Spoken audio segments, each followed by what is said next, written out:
Hi there, welcome back Greeks and welcome to CPU.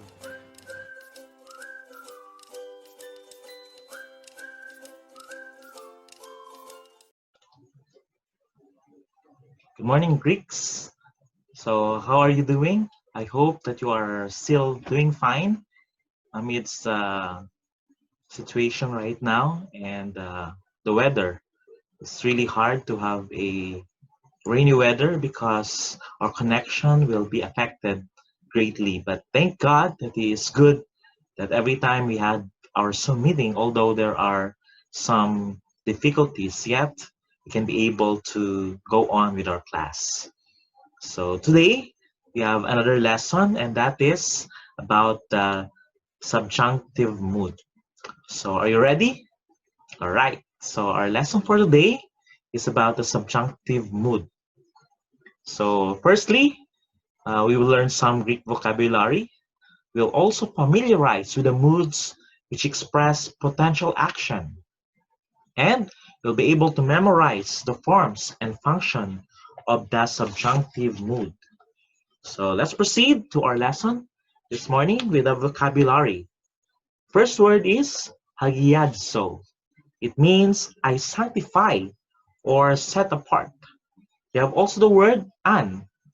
It is a particle indicating contingency. It is also post-positive.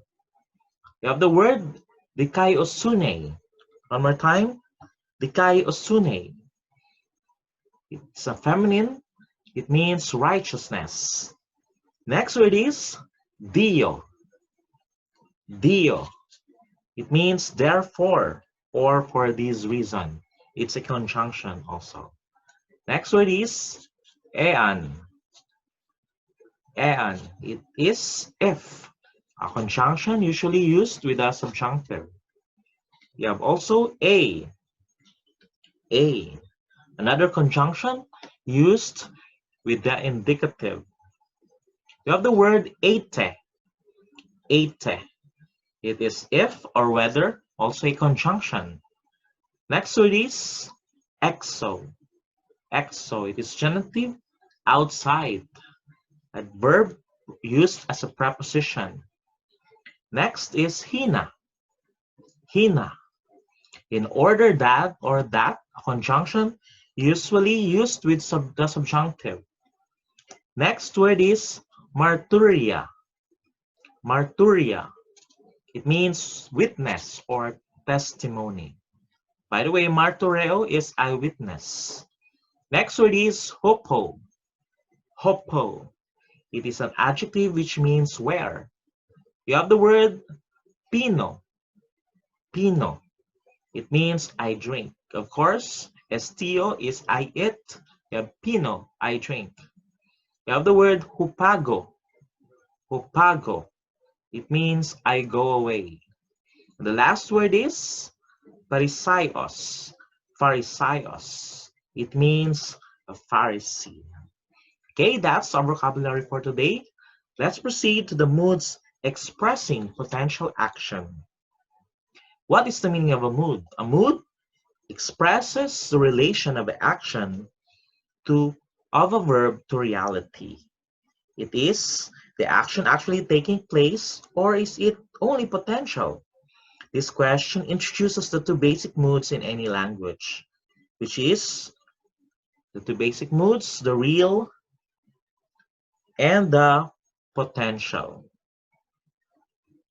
In the New Testament Greek, there are four true moods. We have the mood indicative.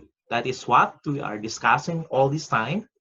And of course, we have also three potential action. The first one is the subjunctive. You have also the optative and the imperative. So we are done with indicative, and today we'll focus more on the subjunctive. The potential moods express action which is viewed by the speaker or writer as possible, contingent upon certain conditions. These moods state the action in varying degrees for reality. The four English sentences demonstrates this principle. The first one is indicative. The example is the child runs. This is action really taking place. It's live. It's real. The second one is the subjunctive. The example is, if the child runs, he will escape. Here is the mood of moderate contingency, where the action is objectively possible but not reality. So if the child runs, it could be possible he will escape, but it is not real yet. No? We cannot be sure if the child will escape. That is the subjunctive mood. Next one is optative. Example is, oh, the child might run. The optative is the mood of strong contingency and expressed action not taking place, but which is subjectively possible. The optative is further removed from reality than the subjunctive. For practical purposes, this study will include very little of the optative in our lessons. Next, we have also the imperative mood. An example is, run, child. This mood expresses action which is volitionally possible and involves the exercise of the will. One person is attempting to exert influence on another to produce an action. How remote this mode is from the reality is determined by the authority of the one trying to induce the action. So if, of course, the person who gave the command to the child is reliable, it could be a friend or a parent, then the child would run. But if someone who gives the command is not reliable, probably the child will not run also. So those are the four moods expressing potential action. What are they? We have again the indicative, the subjunctive, optative, and finally the imperative moods. Let's proceed to the subjunctive mood. The subjunctive is used extensively in the New Testament, but it appears almost exclusively in the present and aorist tenses. The perfect subjunctive occurs a few times. Formation of the subjunctive is the most regular of all the moods. English equivalents will not be given the following paradigms because of the necessity of a context for correct translation. The discussion on the function of the subjunctive mood illustrates how to translate the subjunctive. So let's proceed to the forms of the subjunctive. To form the subjunctive, attach the endings of the present subjunctive of luo. Observe that in groups 1 and 2 to see whether to attach the active or middle passive endings. As you study these forms, note the following. Firstly, a long connecting vowel, which is omega or eta, replaces the short one, which is omicron or epsilon of the indicative mood. That's why in the subjunctive, we lengthen the short vowels. So from the omega, from omicron and epsilon, we change them to omega or eta. What else? All subjunctive tenses use the endings of the present tense, and there is no augment even in the aorist. So remember, in the subjunctive mood, we use the ending of the present, but there is no subjunctive, even in the aorist. This is because time of action is lost in subjunctive, and kind of action is a key factor. In a sense, all subjunctives point to the future for their fulfillment. Thus, they are not concerned with the past. So here, you can see that, of course, in the subjunctive, it is a possibility, but not a reality. What else? The regular accent of the aorist passive is the result of the contraction of te with omega and eta. And the present subjunctive of Amy is simply the endings with accents.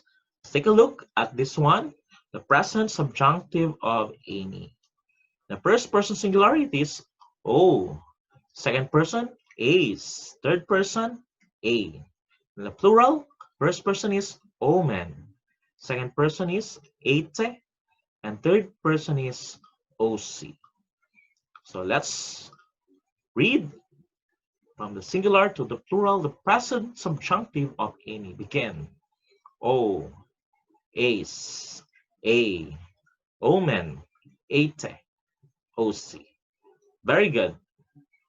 Subjunctives use either the active endings or the middle and passive endings.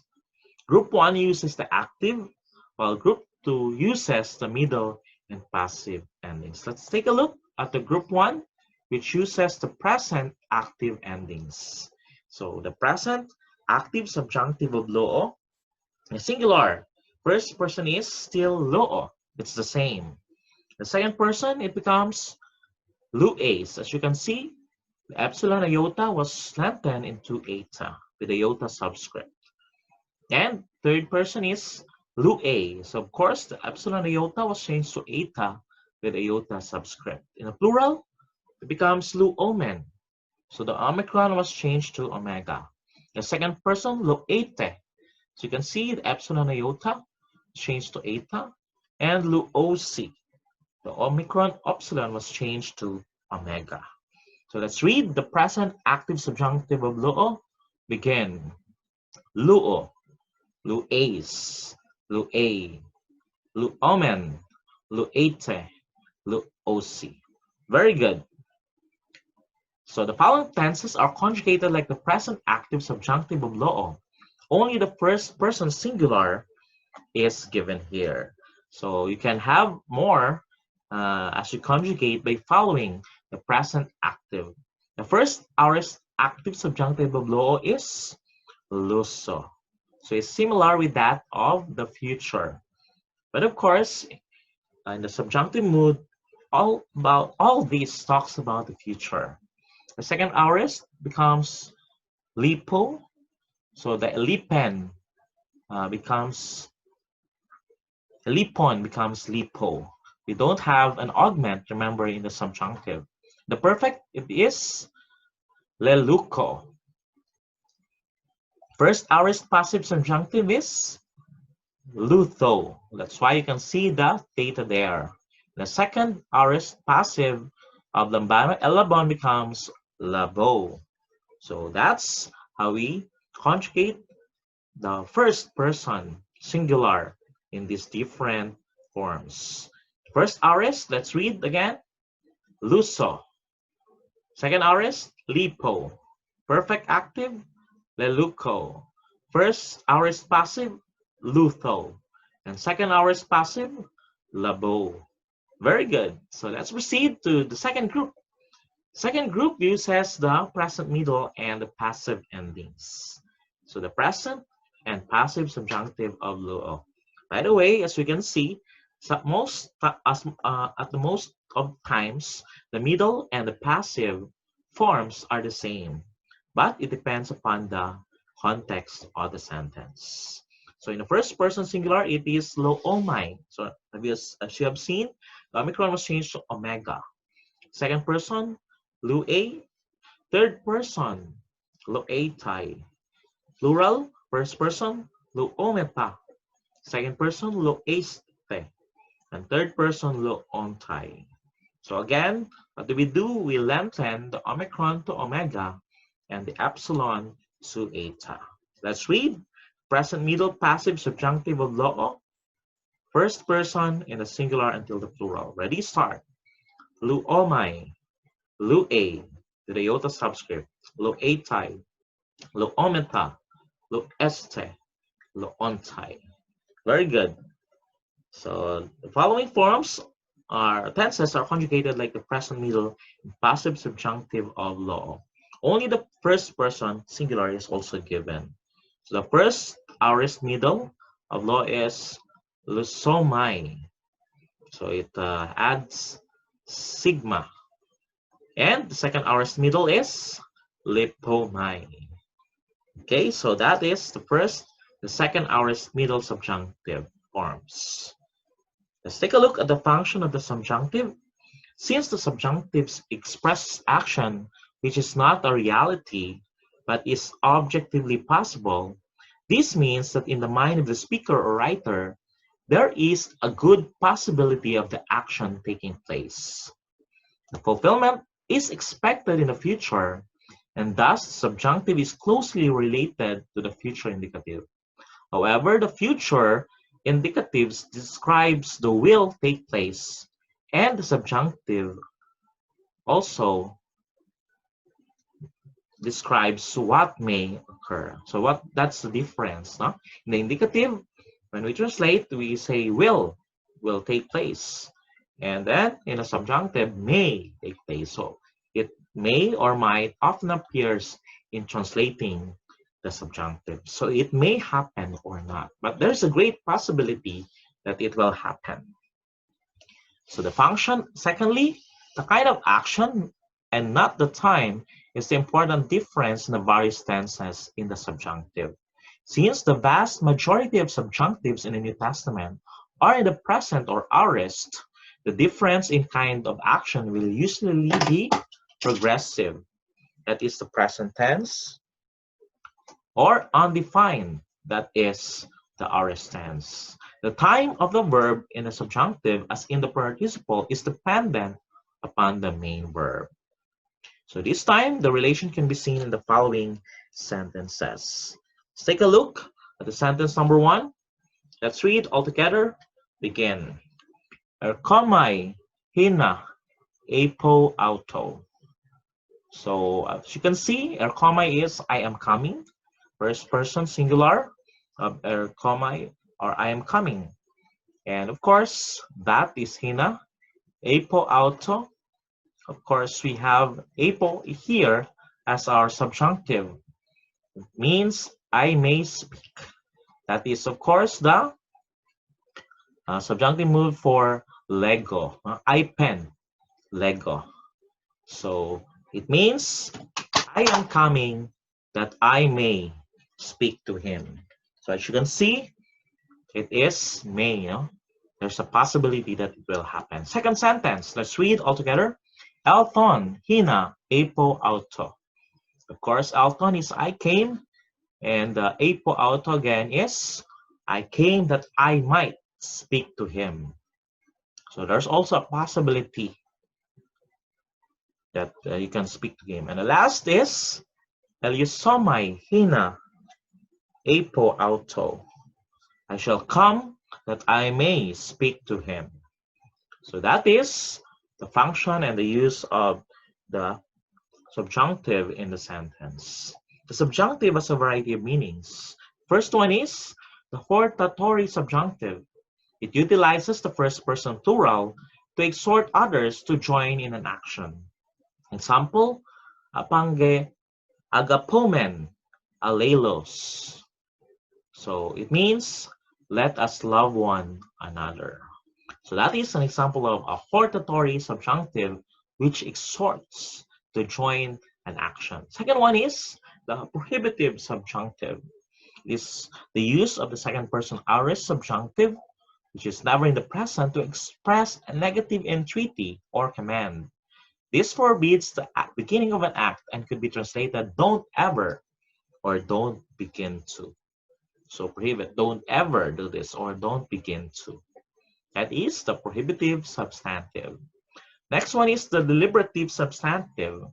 It is used to express a rhetorical question where no answer is expected or a real question which expects an answer.